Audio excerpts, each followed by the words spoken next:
Alright guys, keep moving. I don't have the exhaust on, but cleaned the carb a while back, as you guys know. And I squirted gas in it, got it to start. But now we're going to try it with actual gas tank. Ordered a new plastics gas tank and throttle cable for it, so it starts up, but it doesn't run good yet.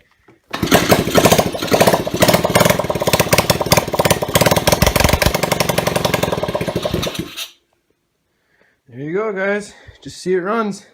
I also made a stand for it in my metals class. It ain't perfect, but it'll do. Thanks for watching, guys.